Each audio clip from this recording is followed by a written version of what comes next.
Bem-vindo ao Encontro Acástico. Se você sente que a Bíblia, a mídia e a história não revela tudo, se dentro de você existe aquela pergunta insistente, quem sou eu de verdade? Qual é o meu propósito? Então você chegou ao lugar certo. Esse canal não é podcast, não é entretenimento. Aqui você encontra um mapa de despertar, um espaço para compreender quem são os outros seres, quais são as outras dimensões e como atravessar esse mundo para enxergar o que existe por trás da cortina. Quero deixar algo claro, eu não sou mentora, não sou profeta, não sou terapeuta. Eu sou professora e aluna, neste tempo infinito que compartilhamos aqui. Cada palavra, cada imagem, cada mensagem que você recebe são códigos que reativam memórias adormecidas, informações de outras vidas e o seu verdadeiro despertar. Então respire fundo, aperte os cintos, porque o despertar começa agora. Você está pronto? Vamos lá então, pessoal, para o terceiro reino, reino Petas, Preta Yoni. Aqui tá uma linha, um mapa mental dos 31 reinos para vocês terem noção qual vídeo vocês estão. Vocês estão no terceiro vídeo do terceiro reino também, e tem todas essas outras sequências. Eu indico vocês verem um por um na sequência certinha para ampliar a mente de vocês. Esses 31 reinos foi descodificado por Siddhartha Gautama 2.500 anos atrás para expandir a nossa mente e você conseguir entender muito melhor sobre o universo e o comportamento dos espíritos. Se você chegou aqui no canal agora, eu indico fortemente que vocês vejam esses primeiros 4 vídeos para expandir mais a mente de vocês, para que vocês consigam entender quais são os seres estelares, como funciona a física quântica. Ele vai dar um contexto, uma base de estudo muito interessante para você conseguir descobrir melhor sobre os 31 reinos e dimensões. Tá bom? Então vamos lá. O que significa o termo preta ou peta no Pali? No Pali, preta significa literalmente aquele que partiu ou aquele que foi embora. É usado para designar espíritos que vivem em estado de privação, especialmente em sede no sânscrito. Aparece como pretas. Eles têm essa aparência aqui, gente. Diferença entre pretas, niraya e fantasmas. Lembrando, o niraya são os infernos. O vídeo dos infernos está fantástico, vai lá. Se você não viu ainda esse vídeo, vai expandir muito a sua mente. Tem coisas que nunca foi dito por ninguém ainda. Também, os pretas sofrem pela carência insaciável, fome e sede de desejo frustrados. No Niraya, seres sofrem tormentos intensos e contínuos, geralmente com grande dor física e mental. Fantasmas comuns do dia a dia é apenas espíritos vagantes, sem corpos físicos, mas não necessariamente em sofrimento extremo. Por exemplo, um fantasma comum, ele pode viver na casa, viver vagando por aí. Agora um preta, ele sente uma vontade e um desejo, é um sofrimento mesmo que ele sente. E igual as pessoas que estão no inferno, eles também têm um sentimento muito forte e uma grande dor física e mental presente, diferente dos fantasmas. Por que são chamados de espíritos famintos? Porque sua principal marca é o desejo insaciável. Você já ouviu falar de alguém ou conhece alguém que tem um desejo insaciável de querer mais e mais e mais? Mais dinheiro, quero mais dinheiro. Quero mais comida, quero mais beleza, quero mais amor. É um desejo que não acaba mais. Ela tá vibrando já nesse reino do Petas. Estão sempre famintos, sedentos e buscam algo que nunca consegue obter, representando a avareza ou apego extremo. Aquele livro, Psicologia Financeira, ele fala também sobre esse desejo insaciável de grandes empresários que já tinham uma vida estável, já tinha uma empresa legal, uma renda legal, e por esse desejo insaciável de querer mais, sem uma necessidade específica, fez algo negativo que levou a falência ou até mesmo ser preso ou morto. Então você tem que controlar essa sua energia, porque em vida você pode sim sofrer as consequências e após a sua reencarnação você pode estar vibrando nessa próxima reencarnação e vir como um peta. Qual o karma que leva ao renascimento como peta? Ganância extrema, acumular riqueza sem compartilhar, egoísmo e avareza, negar alimento, água ou ajudar quem precisa. Papel do apego e da avareza. A avareza Macharia é vista como uma das principais causas. A mente apegada e fechada em si mesma gera a vibração karma, que resulta no renascimento como Peta. A fome e a sede são simbólicas ou reais? No budismo são reais, dentro da existência do Preta. Os textos escrevem gargantas estreitas, estômagos imenso e incapacidade de saciar a fome. Mas também são simbólicas, representando desejo que nunca se satisfazem. Estados mentais que indicam tendência de renascimento neste reino. Viver com inveja constante, acumular sem compartilhar, apego desmedido e posse e prazer, desejo insaciável por status, poder ou prazer. Olha essa imagem, que fenomenal, que é um Preta, ele tem mais ou menos essa aparência, ele cheio de correntes de ouro e ouro. Isso não quer dizer nada, mas... Quais são as aparências físicas dos Pretas? A altura pode variar, alguns relatam e falam de seres gigantes, outros pequenos. Aparência: corpo magro, estômagos enormes, garganta do tamanho de um fio de cabelo. Pele escura ou avermelhada, aspecto assustador. Alguns têm fogo saindo da boca, outros estão sempre cercados por odores impuros. Como é o reino deles? Descrito como desolado e árido. Deserto, cinza, locais sem alimento nem água potável, escuridão parcial. Muitos vivem em ruínas, cemitérios ou lugares sujos. Percepção de tempo e espaço. O Peta experimenta o tempo de forma dilatada, como se cada momento de fome e desejo fosse eterno. Sua vida, segundo alguns comentários, pode durar séculos. Tipos de sofrimento que Petas vivem: fome insaciável, sede insaciável, desejo constante e nunca satisfeito. Alguns veem comida e água, mas quando tentam comer, ela vira cinzas ou fogo. Categoria dos Pretas citados no Siddhartha Gautama: faminto, fome e sede, ilusórios, veem o que desejam, mas não conseguem tocar, torturados por fogo ou odores, sempre insatisfeito, qualquer prazer dura apenas num instante. Eles têm lembrança de vidas humanas? Sim, alguns Pretas se lembram de suas vidas anteriores, especialmente de ações que levaram até lá, o que aumenta ainda mais o seu tormento. De que forma Petas interagem com os vivos segundo o budismo? Petas podem se aproximar de humanos, especialmente em momentos de fragilidade emocional, fome, sede ou apego. Muitas tradições afirmam que eles se conectam pelas energias sutis do desejo e da avareza, podendo influenciar pensamentos de carência, compulsão ou insatisfação. Em sonhos, visões podem aparecer pedindo ajuda. Por que alguns rituais ou oferendas são destinados aos Petas? Oferenda como água, arroz, flores e mantras são realizados porque os Petas, consumidos pelos sofrimentos, não conseguem nutrir-se sozinhos.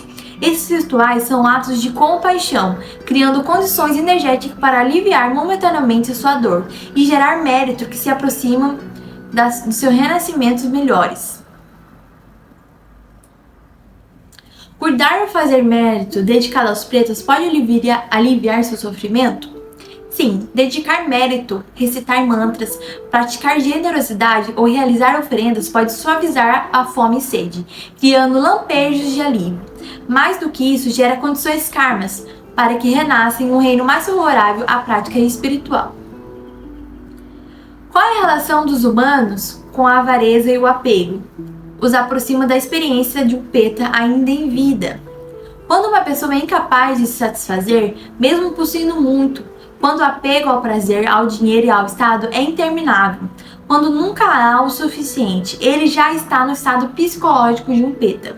Ou seja, o reino dos Petas não é apenas após a morte, mas também o espelho e o estado de consciência humano. Os Petas podem alcançar a iluminação diretamente ou precisam renascer em outro reino. De forma geral, os textos budistas explicam que o sofrimento extremo do Peta torna-se difícil a prática espiritual consciente.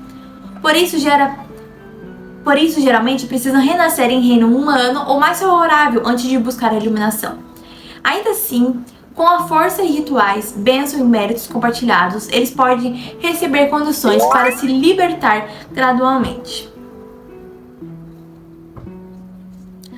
Quais práticas espirituais podem ajudar a transformar a energia de um Peta em libertação? Mantras compassivos como Om Mani Padme Hum, Om Mani Padme Hum, Om Mani Padme Hum. Gente, vocês devem estar pensando, por que eu vou fazer um mantra? Por que eu vou fazer algo para eles? Tipo, eles têm o que merecem. Mas é exatamente, se você está pensando assim, você está pensando como um Peta. Você está agindo na ganância, sem a preocupação, sem compaixão de ajudar o outro, sem nada em troca. Agora que você tem a sabedoria, você viu que existe esse reino e sabe que existem outros seres que precisam da sua ajuda e você tem potencial, 1 minuto do seu dia de você fazer um mantra, fazer uma carta, acender uma vela e destinar para outras pessoas e outros seres que você sabe que estão na dor e em sofrimento, se vocês tiverem esse fogo da compaixão, do amor, da fraternidade, façam. Façam porque vocês vão estar treinando a sua mente e seu espírito para ser melhores, para ser mais humanos, mais verdadeiros e vibrar em estado de consciência mais elevados. Ofertas de água e alimento feita com intenção pura, dedicação de mérito após as práticas espirituais, meditação sobre compaixão e generosidade vibrando a intenção de cura.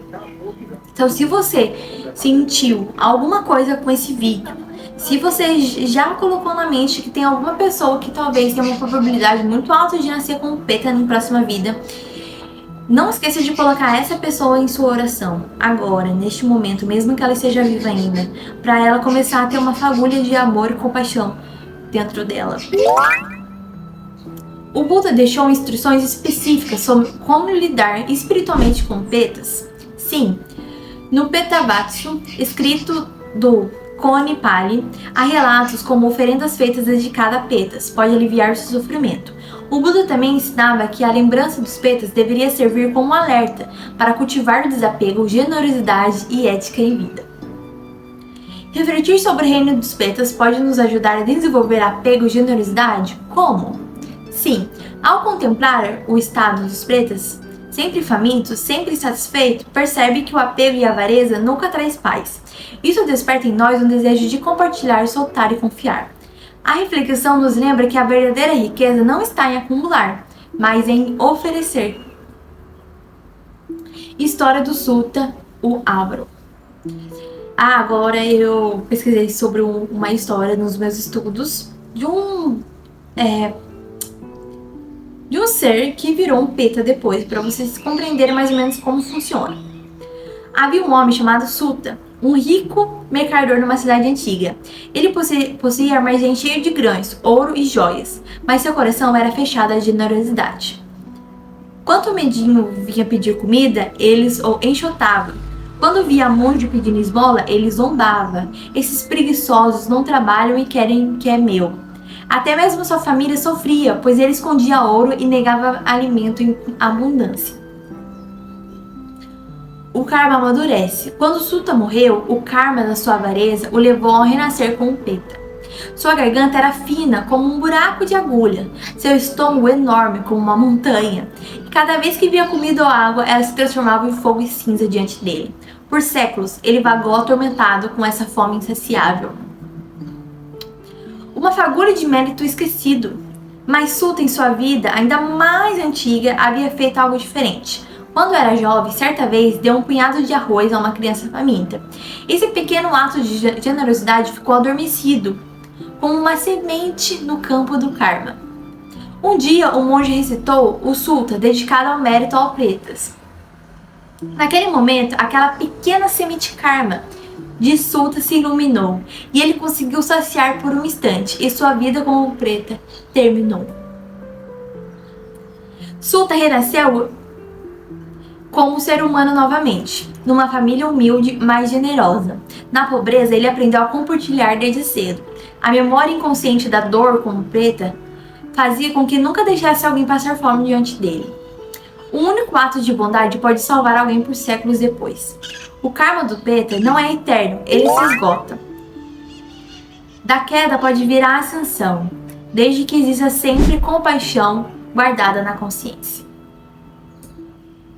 Exemplos reais dos sutras que Buda falou sobre petas. 1. O peta da porta.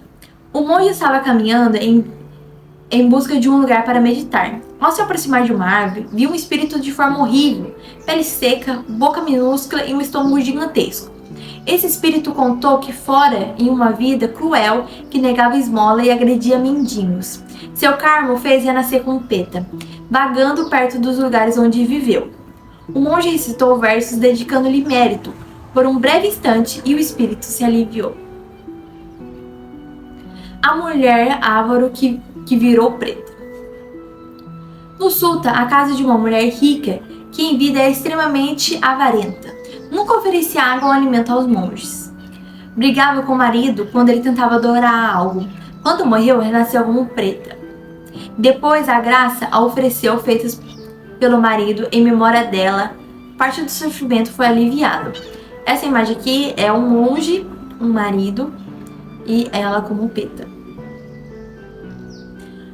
3. O preta que se alimentava de energia. Há relatos de monge que durante a meditação noturna viam pretas se aproximando de casa onde havia pessoas brigando. Ele sugava a energia pesada da raiva e da discórdia, como se alimentasse disso. O Buda explicou que esses pretas estavam ligados ao karma de hostilidade e ganância e agora eram atraídos por ambientes de conflito. 4. O preta libertos por dedicação de méritos. O Pedavatsu conta que monges dedicavam o mérito de sua prática aos petas. Muitos espíritos famintos apareceram em sonho ou em visões agradecendo, dizendo que havia conseguido renascer com um ano graças à energia transferida. Gente, olha que bacana você tirar um tempinho do seu dia, um tempinho da sua energia para enviar para seres que você sabe que estão em sofrimento, você tem noção, e esses seres vir e te agradecer.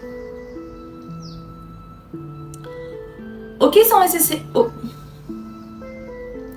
esses relatos mostram? O Petas existe como experiência reais de consciência, não apenas como metáforas. Pode interagir com os humanos, especialmente monges e familiares. Podem receber ajuda através de oferendas, dedicações de mérito e práticas compassivos. Serve de alerta, a avareza e a ganância e a recusa em compartilhar são karmas diretos para esse renascimento. Agora, a canalização de um ser como Peta. Eu tenho fome, mas nada me sacia.